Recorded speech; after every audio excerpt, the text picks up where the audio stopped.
Nako, hindi ko talaga napipigilan ang magtaray na naman. Biro mo isang fans ni Kim Chiu ang nagsabi na sinabi daw ni Paolo na professional liar daw si Janine Gutierrez. Sa dami ng sinabi niya, yun lang talaga ang nagpataas ng kilay ko. Hoy, hoy, hoy! Hindi magsasalita si Paolo ng ganon. Alam niyo ba kayong mga fans ang sumisira sa imahe ng idolo nyo? Diyos ko mio Marimar. Nako, kung sakaling totoo man yan, tatawanan lang kay ni Janine dahil lahat ng resibo na naging sila ni Paolo ay nakabalandra noon sa social media. Kapatid pa nga ni Paolo ang kasama nila noon na nag-beats. At di ba kitang-kita din noon na kasama pa nga nila sina Cherry Pie Picache at Edu Manzano nung nag-date sila sa Batangas? At kay Janine Gutierrez lang kiniligyan si Paolo Abilino. Pero sa idol nyo, never. Kayo lang ang kinikilig na mga fans. Daig nyo pang may balisaw-saw sa kapipilit na kiligin.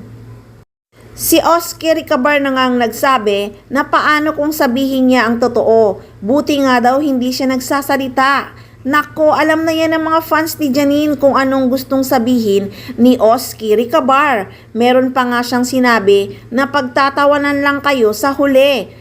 Ngayon pa nga lang pinagtatawanan na sila eh. Biro mo naman, sabihin ba namang nakakakilig daw ang Kim Pao? Wala ngang makitang kakilig-kilig eh. Kahit pilitin mong maihi, hindi ka makilig. May mga nagpakalat na sinusundo daw palagi sa It's Showtime. At namamanhi ka na daw. At engaged na. At ikakasal na. Milyon daw ang gown na binili ni Paolo Abilino. Tapos ngayon nga, wala ni isang tama sa mga pinabalita na mga fans niya. Sino ngayon ang nakakatawa? Nakikita niyo ba ang ekonin o nagbubulag-bulagan lang kayo? Ganyan dapat, totoo ang date, kumakain pang magkasama, silang dalawa lang. Ang idol nyo, nagkakape. Ang daming kasama. Natural magkape, mag-jogging ka ba naman ng maaga eh? Natural magkakape silang lahat.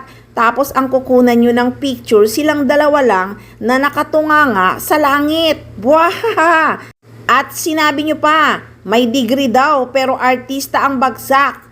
Gusto niyang mag-artista eh. At least may degree bago mag-artista. Ano naman kung financially stable ang idol mo? Zero naman ang love life. Kaya nga 'di ba sabi niya, para siyang bakla pag nagmahal. Sa sobrang yaman niya, mamahaling regalo ang binibigay niya sa mga naging jowa niya.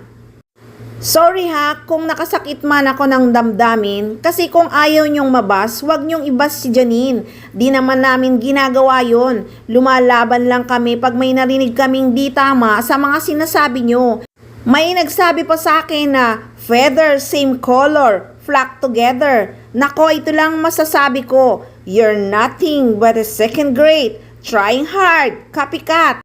Tapos dapat sasabuyan ka ng alak sa mukha mo, di ba? Pero ako, malamig na tubig ang isasaboy ko sa mukha mo na may kasamang yelo para magising ka na sa katotohanan. Kasi nga, kayo lang ang sumisira sa imahe ng idolo nyo na nananahimik, kayo lang ang sumisira, hindi kaming mga fans ni Janine. Gets nyo? So again, kung may nasaktan man ako, I'm sorry. Ibinabalik ko lang sa inyo kung ano yung binato nyo sa amin.